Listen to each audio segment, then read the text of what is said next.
This is Imran Kazmi, and we are going to start our lecture 17 of Programming Fundamentals. In the previous lecture, we learned how the function call works, and in this lecture, we will work on some basic calculations performed in functions.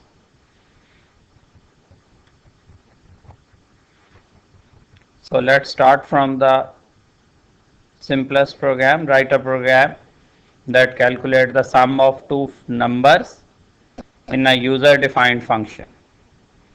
So we need to develop a function that calculates the sum of two numbers. So we have the function sum with no return type, so that is why we have placed void over here, and with no argument, simple sum function. Here is its prototype or declaration. Main, clear screen, and the sum function is called. When the function is called, control would be transferred to the function. We will come over here into the body of the function sum, where we have three variables a, b and c.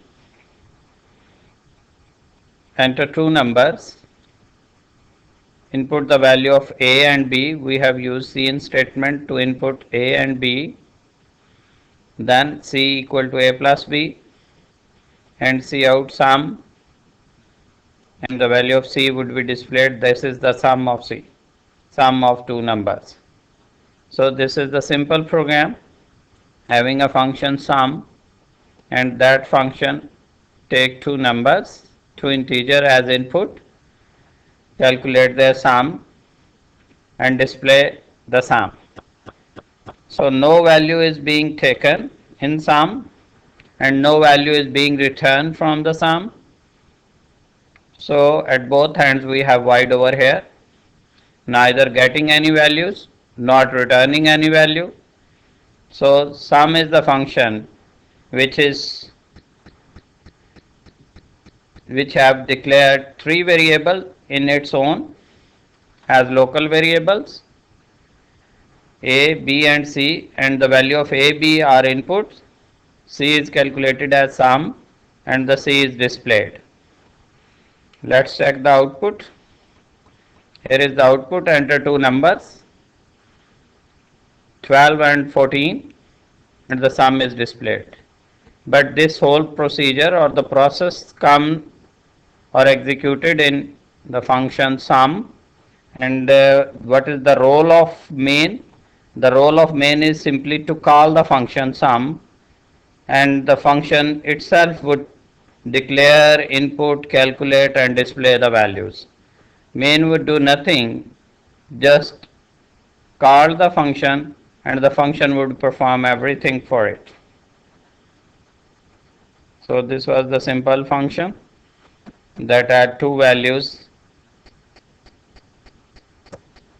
and this was the output.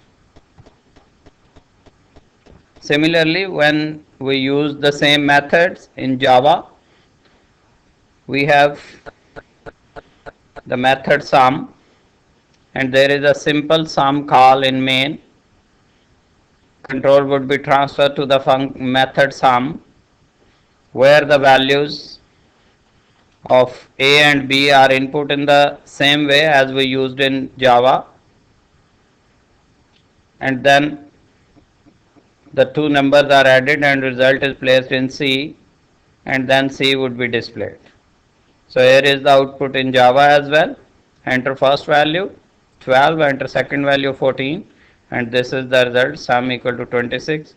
So the function, so the method sum over here is simply the method which input to string, convert it into integer and then calculate their sum, and then it would display the result or the sum of the two numbers, while the role of main over here is simply to call the method sum. and main would perform nothing except calling the functions, calling the method sum, and sum would do everything for you or for the program. Here is the output. Only one method is being called in main, that is sum. Nothing is present in main except the function method call, that is sum. Let's discuss something very important, that is scope rule of functions. We need to understand scope rule of function.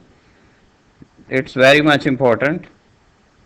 Variables are only available in the function in which they are declared. They are also called local variable. Variables उसी function में available होते हैं जिसमें declare किए गए। अगर किसी दूसरे फंक्शन में आप उन वेरिएबल्स को एक्सेस करने की कोशिश करेंगे तो वो वेरिएबल एक्सेसिबल नहीं होंगे, क्योंकि वो डिक्लेयर अगर किसी फंक्शन में या मेथड में किए गए हैं तो जिस फंक्शन या मेथड में वेरिएबल डिक्लेयर किए गए वो सिर्फ उसी में एक्सेसिबल हैं, उसके अलावा किसी दूसरे मेथड या फंक्शन में वो एक्सेसिबल नहीं है, because they are local variables and local variables are those variables which are accessible only in the function in which they are declared. For example, अगर हम इसकी बात करें तो यहाँ पे ए बी और सी अगर हम मेन में डिक्लेयर करते तो हम उन्हें यहाँ पे यूज़ नहीं कर सकते थे एक्सेप्ट कि हम उनकी वैल्यूज़ को पास ना करते। और अगर हमने ए बी और सी सम में डिक्लेयर किए हैं तो ये हम अगर मेन में यूज़ करेंगे तो वो उसके लिए एरर देगा अगर आपने उनकी वैल्यूज़ रिटर्न नहीं की। सो इनका जो स्कोप है ए बी और सी का, इसकी जो बाउंड्री है वो सिर्फ इसके अपने मेथड में है जहाँ पे इसे एक्सेस डिक्लेयर किया गया। तो अगर ये ए बी और सी मेन में डिक्लेयर होते तो सिर्फ मेन में यूज़ हो सकते थे, और अगर सम में ए बी और सी डिक्लेयर हुए हैं तो इनका जो स्कोप है वो विद इन सम है। आउटसाइड द फंक्शन अगर आपने ए बी और सी को उसकी वैल्यूज़ को सेंड करना है तो आपको एज ए आर्गूमेंट सेंड करने पड़ेंगे, डायरेक्ट वो एक्सेसिबल नहीं है क्योंकि ये लोकल वेरिएबल्स है और जिस मेथड में या फंक्शन में डिक्लेयर होते हैं सिर्फ उसी में एक्सेस हो सकते हैं। तो चूंकि हमने ए बी और सी को सम में यूज़ करना था इसलिए हमने इसे मेन में डिक्लेयर नहीं किया, क्योंकि इसका स्कोप जस्ट सम में। सिमिलरली इन जावा अगर ए बी सी की बात करें तो ये हमने सम मेथड में डिक्लेयर किए हैं और यहीं पे उन्हें इस्तेमाल किया। अगर आप उसे मेन में डिक्लेयर करते और यहाँ पे एक्सेस करते तो उसके लिए रिस्ट्रिक्शन थी, उसका स्कोप नहीं था। तो एक वेरिएबल जिस मेथड में डिक्लेयर होता है उसी मेथड में उसका स्कोप होता है, आउटसाइड द मेथड उसका स्कोप नहीं होता।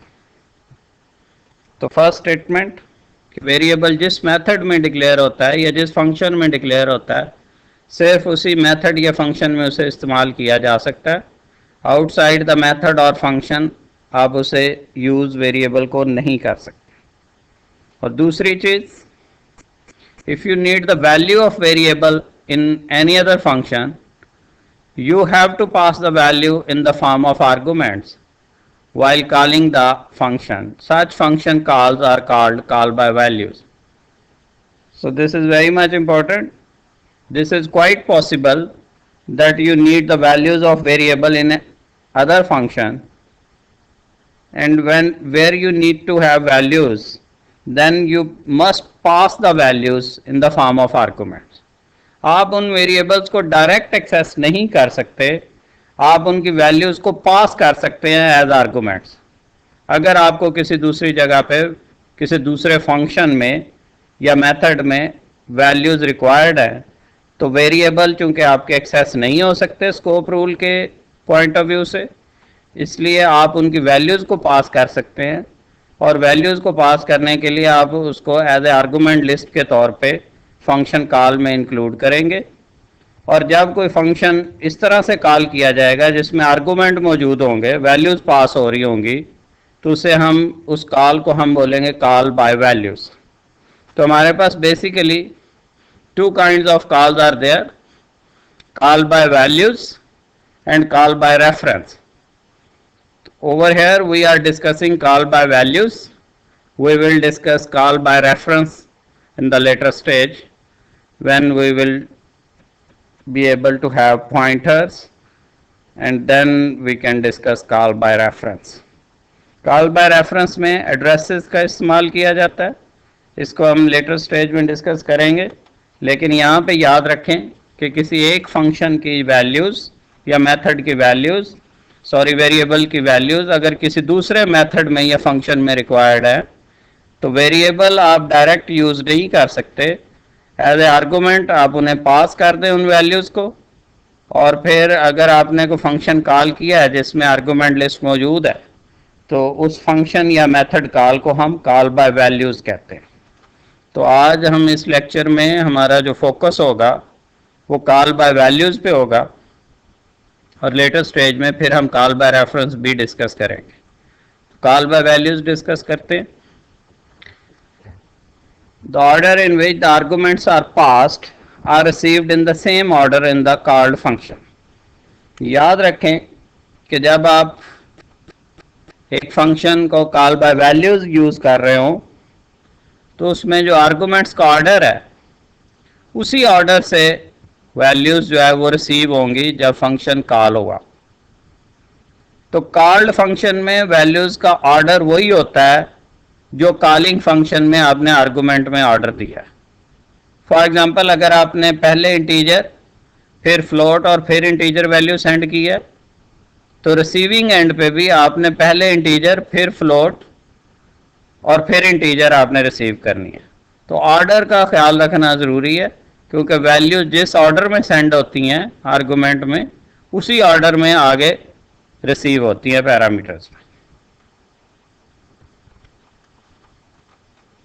इसकी कुछ examples, write down the program that input the temperature in Fahrenheit in main and convert it into centigrade in a user defined function. अब इसमें हमने करना ये है कि टेम्परेचर इन फ़ारेनहाइट हमने मेन में इनपुट करना है और उसको कन्वर्ट करना है सेंटीग्रेड में इन अ यूज़र डिफाइंड फंक्शन। तो जो इनपुट का काम है वो मेन में है और जो कन्वर्जन का टास्क है वो यूज़र डिफाइंड फंक्शन को दिया गया। तो इसमें हम एक फंक्शन डेवलप करेंगे named as temperature. The return type is void, that simply indicate that no value is being return, but over here it is not void, rather we have float f, that is an indication that one value float is being received in this function. Float f mean that one value of type float would be received in this function temperature. So we haven't wide over here. Wide meant that no value is being received, but over here we have float f, that means that float value is being received. We have a variable f of type float, enter temperature in Fahrenheit, see in f, the value of f would be input, then a temperature call, and with no blank brackets, we have f over here. In the previous lectures we were having blank braces, blank brackets, and right now we do not have blank brackets, rather we have f over here, where f is the indication that value of f is being passed. Please keep it in mind that variable is not being passed, rather the value of this variable f is being passed. So the function is being called with one argument, and that argument is the value of f. The control is transferred to the function, and in the list of parameters we have float f. Here this f is with new declaration. The scope of this f is ended with this function, and we have new f. This is not duplicate declaration, rather this is a new declaration in the new function. So the value of f this f would be passed in this f. Value of this f would be passed in this f. You can have f1, f2, f3, any other variable over here. So it's up to you whether you keep the same name of the variables or you have different name of variables, but type must be same. तो यहाँ पे आप इस f की value जो है वो इस f को सेंड कर रहे हैं, तो ये f एक नया वेरिएबल है, तो इस f की जो वैल्यू है वो इस f में आएगी। तो आप इस वेरिएबल का नेम जो है वो अपनी मर्जी से सेम भी रख सकते हैं और डिफरेंट भी रख सकते हैं, लेकिन उसकी वैल्यू इस f में आएगी। तो यहाँ पे एक वेरिएबल c है जो इसका लोकल वेरिएबल है, इसमें डिक्लेयर हुआ है Fahrenheit -32 whole divided by 1.8, and the value of c would be calculated, and this value of c would be displayed in this function temperature. तो इस प्रोग्राम में हमारा एक फंक्शन है टेम्परेचर, जब उसे कॉल किया जाता है तो वो एक वैल्यू लेके जाता है और वो वैल्यू ऑफ f लेके जा रहा है, फ़ारेनहाइट की वैल्यू जिसकी वैल्यू मेन में इनपुट हुई है। वो वैल्यू जब फ्लोट रिसीव करेगा, आगे आपका टेम्परेचर की डेफिनेशन में जब वैल्यू रिसीव की जाएगी तो वहाँ पे भी आपको एक सेम वेरिएबल चाहिए होगा, मीन ऑफ सेम टाइप। आप उसका नेम चेंज कर सकते हैं, यहाँ पे मैंने सेम रख दिया, आप उसे डिफरेंट भी रख सकते हैं, आपकी अपनी मर्जी है। तो फॉर एग्जांपल मैं इसको क्लैरिफाई कर दूं, यहाँ पे आप इसको जो है वो चेंज कर सकते हैं, इसमें कोई प्रॉब्लम नहीं है। आप इसको F1 कर दें, F2 कर दें, F3 कर दें, डजेंट मैटर। सॉरी,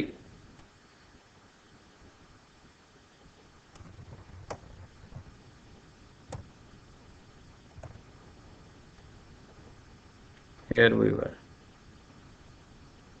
तो यहाँ पे आप वेरिएबल नेम चेंज कर दें। अगर आप इसे यहाँ पे F1 कर देंगे तो यहाँ पे भी आप इसे F1 कर दें, इससे कोई फ़र्क नहीं पड़ेगा। तो अगर इधर F1 करेंगे तो इधर भी F1 कर दें, लेकिन टाइप सेम होनी चाहिए। जिस टाइप का डाटा सेंड होगा उसी टाइप का वेरिएबल उसे रिसीव भी करेगा। तो यहाँ से f की वैल्यू सेंड हो रही है, तो यहाँ पे ये f उसे रिसीव कर रहा है और सेंटीग्रेड में कन्वर्ट कर रहा है। सेंटीग्रेड यहाँ पे कैलकुलेट होगा। इसका आउटपुट चेक करें, एंटर टेम्परेचर इन फ़ारेनहाइट। अब ये 98 जो है ये इनपुट हुआ है आपका मेन में, और फिर 98 की वैल्यू पास हुई है आगे फंक्शन में, वहाँ पे फिर सेंटीग्रेड कैलकुलेट हुआ है, और ये कैलकुलेशन का काम जो है ये आपका फंक्शन में हुआ है टेम्परेचर में। तो वैल्यू मेन में इनपुट हो रही है,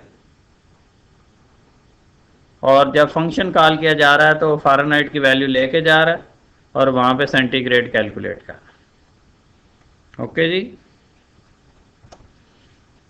same method in Java, same program. enter temperature in Fahrenheit and the value of f is input. We have set the type of f as float, so we use the method float.parseInt. अगर हम string को integer में convert करते हैं तो यहाँ पे हम इंटीजर डॉट पार्सइंट करते हैं, और यहाँ पे हमने स्ट्रिंग को फ्लोट में कन्वर्ट करना है तो float dot parse float. f में वैल्यू कन्वर्ट होगी और फिर टेम्परेचर का मेथड कॉल होगा। इसमें f की वैल्यू जो है वो एज आर्गूमेंट पास हो रही है, ये f की वैल्यू इस f में मूव करेगी और फिर यहाँ पे ये वैल्यू यूज़ होगी, c कैलकुलेट होगा और then we would display the value of c। So here is the output, enter temperature in Fahrenheit, that is 98. This value is input in main, while this value has been passed in the function temperature, where temperature method would convert the value of f into centigrade and the value of centigrade is displayed. Let's discuss another example. यहाँ पे हमने एक मैं function लिया average, जिसके argument list में 3 variables हैं। अब एक्चुअली जो वेरिएबल्स हैं वो हमारे पास 2 इंटीजर हैं, ए एंड सी, और एक फ्लोट है that is B. Value of A, B and C are input in main. Value of A is input, value of B is input, value of C is input, and then the function average is called. In the list of argument we have A, B and C, and these variables are separated by commas. The argument list A, B and C, the first argument is of type integer, the second argument is of type float, and the third argument is of type integer. So order का आप ख्याल रखेंगे कि पहले integer value pass हो रही है, फिर फ्लोट और फिर इंटीजर। तो जब ये फंक्शन कॉल होगा तो कंट्रोल एवरेज के फंक्शन में ट्रांसफ़र होगा, तो उसकी डेफिनेशन में आगे लिस्ट ऑफ पैरामीटर्स भी आपके पास होगी जहाँ पे वैल्यूज़ रिसीव की जाएंगी। तो यहाँ पे देखें मैंने वेरिएबल नेम चेंज कर दिए हैं ताकि आप कंफ्यूज ना हो। तो ए की वैल्यू इस एक्स में पास होगी, और चूंकि ए इंटीजर था इसलिए एक्स को भी हम इंटीजर रखेंगे, और बी की वैल्यू वाई में पास होगी, तो चूंकि बी फ्लोट था इसलिए इसको वाई को भी हम फ्लोट रखेंगे, और सी की वैल्यू जी में पास होगी, तो चूंकि जी इंटीजर था इसलिए सी इंटीजर था इसलिए जी को भी हम इंटीजर रखेंगे। तो जो सीक्वेंस जिस सीक्वेंस से वैल्यू सेंड होती हैं उसी सीक्वेंस से वैल्यूज रिसीव होती हैं। तो ए, बी और सी की वैल्यू सेंड हो रही हैं, तो रिसीव उन्हें करने के लिए बैठे हुए हैं एक्स, वाई और जी। तो अगर पहली वैल्यू इंटीजर सेंड हो रही है तो रिसीव भी इंटीजर करेगा, दूसरी वैल्यू फ्लोट सेंड हो रही है तो रिसीव भी फ्लोट करेगा, तीसरी वैल्यू इंटीजर सेंड हो रही है तो उसे रिसीव भी इंटीजर करेगा। तो इस सीक्वेंस को ज़हन में रखना बहुत ज़रूरी है कि जिस सीक्वेंस से वैल्यू सेंड होती हैं उसी सीक्वेंस से आगे रिसीव होती हैं, और जो रिसीविंग वेरिएबल्स हैं उनके नेम सेम होना ज़रूरी नहीं है, आप डिफरेंट नेम रख सकते हैं। जैसे इधर से ए, बी, सी की वैल्यूज जा रही थी तो उधर से एक्स, वाई, जी ने उन्हें रिसीव किया। तो जो वैल्यू आपने ए में इनपुट की है वो वैल्यू एक्स के पास जाएगी, जो वैल्यू बी में इनपुट की है वो वाई के पास जाएगी, और जो वैल्यू सी में इनपुट की है वो जी के पास जाएगी। इस तरह से एक्स, वाई और जी के पास ए, बी, सी की वैल्यूज आ चुकी हैं। एवरेज के फंक्शन में फ्लोट, सम और एवरेज उसके 2 लोकल वेरिएबल डिक्लेयर किए गए। सम ने एक्स, वाई और जी को ऐड किया, तो एक्चुअली एक्स, वाई और जी में कौन सी वैल्यूज थी? Value of A, B and C. और उसके बाद सम कैलकुलेट हो जाएगा तो उसको आप 3 पे डिवाइड करेंगे तो एवरेज आ जाएगी, और सम और एवरेज आपकी डिस्प्ले हो जाएगी। तो 3 वैल्यूज आप इनपुट करेंगे मेन में, उनको पास करेंगे फंक्शन में, एवरेज फंक्शन में, वहाँ पे उन 3 नंबर्स का सम कैलकुलेट होगा और एवरेज कैलकुलेट होगी, और वो सम और एवरेज डिस्प्ले होगी। तो इसमें जो बात आपको समझानी थी वो सिंपली ये थी कि आप ये लिस्ट ऑफ आर्गूमेंट यहाँ पे बनाएंगे जिन वैल्यूज़ को आपने पास करना है, और उसके ऑर्डर को आपने ख़ास तौर पे जहन में रखना है, सीक्वेंस को, कि जिस सीक्वेंस से वैल्यू सेंड होती हैं उसी सीक्वेंस से रिसीव होती हैं, तो उनकी टाइप का यहाँ पे ख्याल रखना ज़रूरी है। वेरिएबल नेम आप अपनी मर्ज़ी से तब्दील कर सकते हैं। इसका आउटपुट चेक करें। First value of A 12, value of b 23.5, this was float variable, and value of c is 22. So values are input in main, then these values are passed। 12 को आप पास कर देंगे x में, 23.5 को पास कर देंगे y में, 22 को पास कर देंगे z में, जहाँ पे इनका सम कैलकुलेट होगा और एवरेज जो है वो डिस्प्ले होगी। तो इस चीज़ को हम जावा में देखते हैं। जावा में सेम हमने किया, 2 इंटीजर वेरिएबल ले लिए हैं ए और सी, और एक फ्लोट वेरिएबल है बी। तो यहाँ पे हमने इनकी वैल्यूज़ इनपुट की, उसके बाद एवरेज का मेथड कॉल किया जो सेम ए, बी और सी को लेके जा। तो यहाँ पे भी वो आपने ऑर्डर वाली बात ख्याल रखना है, जिस सीक्वेंस में वैल्यू सेंड होती हैं उसी सीक्वेंस से आगे रिसीव होती हैं। तो a चूंकि इंटीजर था तो आगे रिसीव x ने किया उसकी वैल्यू को, तो उसकी टाइप इंटीजर रखी।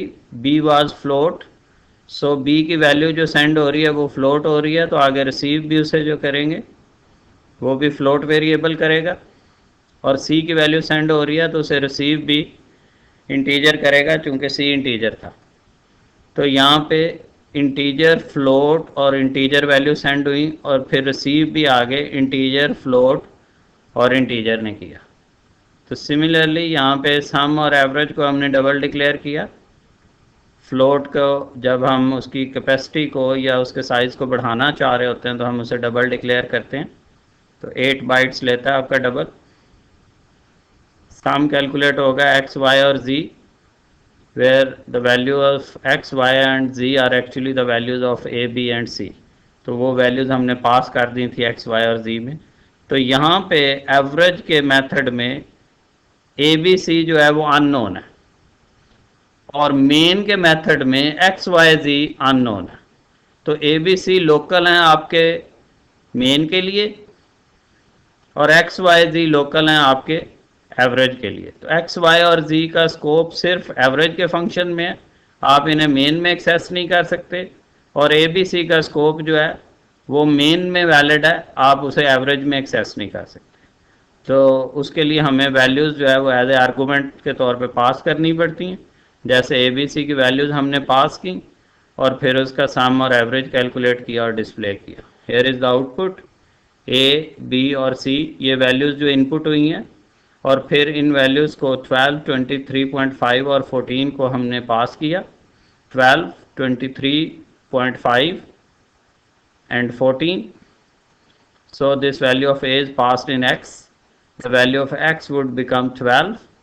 The value of y would become 23.5. The value of z would become 14.